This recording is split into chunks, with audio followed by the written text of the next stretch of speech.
Povo de Deus, é com muita alegria que nos reunimos mais uma vez nesse canal de transmissão para colocar até você um conteúdo um pouco mais especializado da lição da Escola Sabatina. Seja bem-vindo à nossa Sabatina, nossa classe de professores da Escola Sabatina, obviamente, e em mais um momento especial com o nosso querido amigo e pastor Natal. Seja bem-vindo, pastor. Muito obrigado, pastor Márcio, amigos que nos assistem. É um prazer poder estar aqui, dividir o material da lição com vocês. Como você já sabe, nós temos como ímpeto aqui de produção trazer até você um momento muito especial com uma nova estrutura para deixar mais interativa e mais dinâmica a lição da Escola Sabatina. E como sempre fazemos aqui, nós gostamos sempre de te dar um pouco mais de curiosidade, um pouco mais de conteúdo. E tem um livro chamado Conselhos sobre Escola Sabatina, eu vou repetir isso sempre para você, nos inícios dos nossos diálogos aqui, porque tem gente que não conhece. Eu gostaria muito que você conhecesse e lesse um pouco mais. Olha só quão verdade tem nesse livro. Ellen White diz o seguinte: e andando pelo caminho, deitando e levantando. Olha só que interessante. Essas palavras, segundo ela, definem claramente o dever de pais e professores. Se seguirem essa instrução, não deixarão de ver os melhores resultados.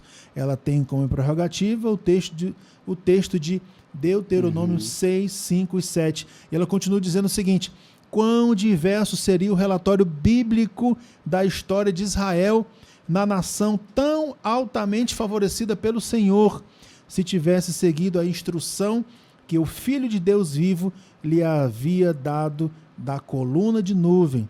Mas eles não obedeceram, eles foram negligentes às suas admoestações. E a parte mais importante desse texto para mim: deixaram de ensinar os seus filhos os requisitos divinos, e os tristes resultados nos são apresentados numa nação rejeitada por Deus. Nossa. Conselhos da irmã Ellen White sobre a Escola Sabatina. Está sobre você, querido professor, querido pai, querido sacerdote do lar, querida mamãe que está aí lutando com teu filho, trazer para o teu lar, trazer para o ambiente do culto familiar a estruturação da Escola Sabatina. Hoje, nesse momento tão especial, estamos começando mais uma lição que traz como título Os Últimos Dias. Últimos dias daquele clamor. Parece que a pessoa já fica assim até com ansiedade. Pastor, que tema é esse? Traz pra gente as curiosidades de hoje. Aqui nesse título acaba englobando duas coisas: os últimos dias que Jesus está predizendo, né? Ele está falando do tempo do fim, e os últimos dias do ministério terrestre dele, que estava já na última semana. Ele já tinha sido aclamado como rei, já tinha entrado no templo, tinha feito já a expulsão lá dos cambistas, e depois ele ficou no templo observando as pessoas entrando, saindo, colocando suas ofertas lá, mas eram os últimos dias dele e ele ainda tinha lições para ensinar no templo. Eu queria que o senhor apresentasse um pouquinho agora, e é interessante a gente trazer essa estrutura, porque tem alguns dos nossos queridos irmãos que não têm os termos teológicos completos. Por exemplo, a interpretação adventista, ela é linear, ela é cíclica, ela é histórica, vem de onde? Você poderia dedicar aí uns 3, 5 minutinhos explicando para a gente, porque eu acho que isso aqui vai ser assim, primordial para a gente andar um pouco mais firme no tema de hoje, não? A lição dessa semana, que tem esse título de Últimos Dias, tem uma hora que chegam para Jesus e apontam o templo lindo, porque ele estava no templo. Primeiro a gente vê ele observando as pessoas dando as ofertas, né? Aí ele fala da viúva que deu ali 2 moedinhas, aí depois observam as pedras do templo para Jesus, e ele faz uma profecia que é histórica. Então a interpretação adventista é historicista. Tem uma hora que ele fala assim, que quando vocês virem o abominável da desolação, de que falou o profeta Daniel, quem lê entenda, ele fala. Olha a importância de ler a profecia e de entender. Quem lê, entenda o abominável da desolação, então quem estiver nos montes, quem estiver assim, fuja. E muitas pessoas, pastor, interpretavam o abominável da desolação como um rei que tinha vivido, Antíoco Epifânio, 160 anos antes de Cristo. Muitos entendiam que o abominável da desolação estava no passado. mas nós somos historicistas porque Jesus também é. Então, nos últimos dias de Jesus, você vê que ele está dando instruções ainda sobre oferta, quando ele falou com a viúva, sobre o fim dos dias, sobre a destruição de Jerusalém. A interpretação nossa é a mesma dele, é historicista. Olha, para mim, se você entendeu isso aqui, vai colocar em prática no seu dia a dia, na sua compreensão, principalmente das profecias bíblicas e do texto da Bíblia, digo de novo, viu, numa linguagem bem popular, já é quase 100% do caminho andado. Verdade. E aí eu gostaria aqui que a gente trouxesse os dois principais tópicos, né? Tem um que é muito conhecido, a ideia da moeda, mas eu queria trazer um diálogo aqui de um contraponto. Às vezes, e a gente tem visto muito isso nos sermões de mordomia, essa ideia de que alguém chega na igreja e doa muito, e já recebe até um cargo, a pessoa já está ali pronto para receber um cargo, porque fala muito, porque tem um título, porque doou algo, um ar-condicionado, uma coisa, e às vezes a gente despreza alguns irmãos fiéis a Deus em tudo, mas que por algum motivo entregam bem pouco, até porque tem pouco. Como é que o adventista do sétimo dia, o cristão, pode olhar para essas duas personalidades dentro da mesma igreja sobre o jugo de Jesus assim? Se a pessoa é cristã mesmo, ela vai seguir a ordem que está lá em Tiago, capítulo 2, capítulo 3, em que ele fala para não olhar a pessoa que entra na igreja assim, com anéis e ricas e achar que é melhor, não é? E Jesus está tentando mostrar que nós somos todos iguais. Na hora que ele fala das profecias do final dos tempos, ele fala, quem lê, ouça. Para Jesus, a gente tem que ouvir o que ele fala. Não importa se é rico, se é pobre, o jugo de Cristo é segui-lo, é obedecê-lo. Quem lê, ouça, entenda. E as pessoas que morreram na destruição de Jerusalém, Ellen White diz no livro Desejado que não tinha nem um cristão morto em Jerusalém, porque eles ouviram o que Jesus falou. Quando vocês virem o abominável da desolação de que falou Daniel, quem lê, entenda. Então quem estiver aqui e ali, fuja. Não importa, pastor, se a pessoa era rica ou pobre, você vê, ele elogiou a viúva que deu 2 leptos. A tradução fala 2 moedinhas. É porque a palavra lepto era uma moedinha que valia uma porcentagem muito pequena do salário de um dia. Hoje, se a gente for fazer os cálculos, um lepto equivalia talvez a uns 40, 50 centavos. Ela tinha 2 dessas. Talvez dava para comprar um ovo, 2 ou sei lá, alguma coisinha pouca, né, da alimentação dela. E ela deu tudo. E Jesus elogiou o que ela deu tudo. Então, para Jesus não tem essa coisa de o que tem mais ou menos, tem que ouvir a lição que ele ensina. Antes de entrar no segundo tópico, assim, tem uma curiosidade minha aqui. Obviamente, nesse percurso da vida, todos nós estamos ensinando e aprendendo. No pátio, nós sabemos que tem ali as divisões. E a lição traz algo especial, de uma curiosidade, que é o ambiente onde ficavam as mulheres. E é impressionante que quando a gente vai nos evangelhos, e não estamos em Lucas, mas Lucas traz muito isso, né? O Jesus da periferia, próximo dos mais humildes, e aí ele vem trazer essa ideia do pátio das mulheres. Poderia trabalhar um pouquinho essa ideia para o nosso querido professor entender por que teria essas divisões, qual era algo pedagógico, por que essas pessoas estavam segmentadas. Eles faziam isso por causa das culturas deles, né? Eles achavam que o homem era melhor, era maior, era superior que a mulher, e então eles colocavam a mulher numa parte do templo que era só para elas, elas não podiam sair lá do pátio das mulheres. Até hoje lá no Muro das Lamentações tem uma parte lá que é para as mulheres. Então era uma coisa cultural deles, e que Deus espera que a gente possa romper algumas dessas coisas aí, não é? Então, é uma curiosidade que mostra como que eles estavam influenciados por tradições e por ideias erradas. Aqui na nossa sabatina, na descrição do vídeo, você tem perguntas interativas para deixar a lição da sua escola sabatina um pouco mais dinâmica. E, claro, um conteúdo um pouco mais aprofundado. Quase que eu soltava um espanhol aqui, aprofundizado, né? Meu querido pastor e professor, conte para a gente aí pelo menos uma ou duas curiosidades que o senhor trouxe dessas perguntas que podem trazer um pouco mais de luz para a explicação dos nossos professores. Como o pastor Márcio falou, ali no rodapé aqui, não é no rodapé que fala, né? Embaixo do vídeo aqui, na descrição, você tem acesso a um PDF com as perguntas da lição, para você poder dialogar com o pessoal da Escola Sabatina, para você não querer ser um professor que só ensina e só fala. Algumas das coisas que eu anotei aqui, por exemplo, é sobre a destruição do templo, sobre o abominável da desolação. Por que Jesus se referiu ao exército romano, quando viria invadir a cidade, como um abominável da desolação? De que Daniel estava falando quando falava dos romanos.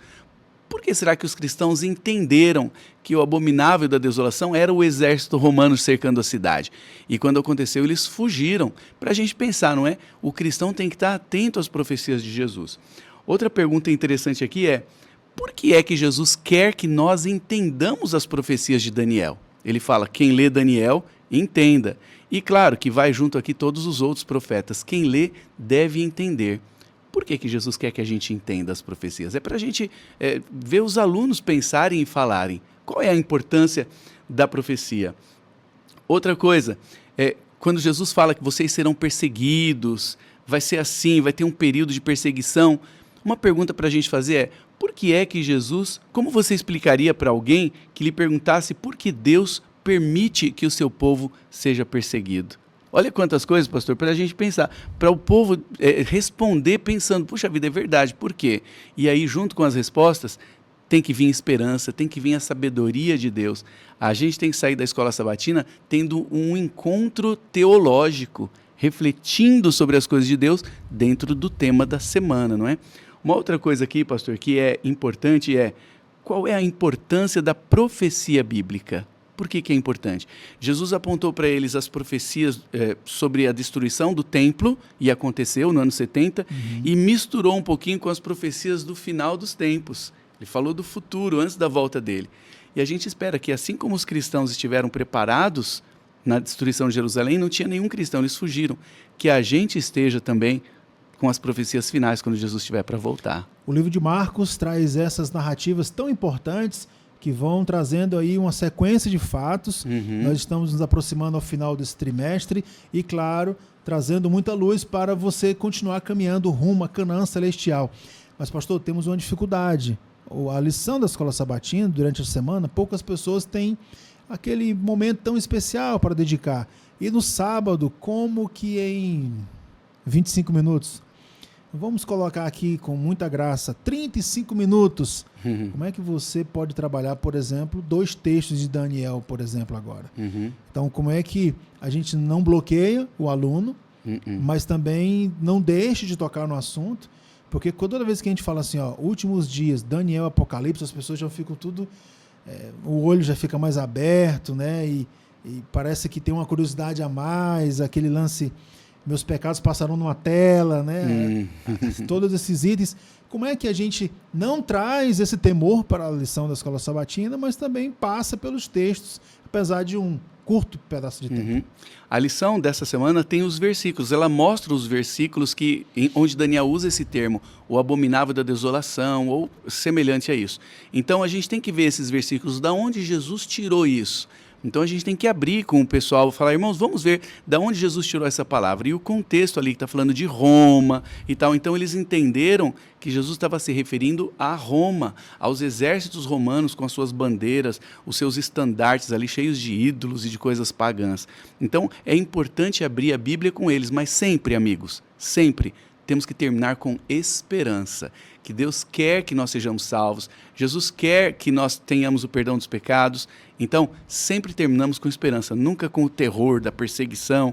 Agora veja, a perseguição é real, Jesus falou antes que aconteceria, mas sempre com esperança de que Ele estaria conosco todos os dias.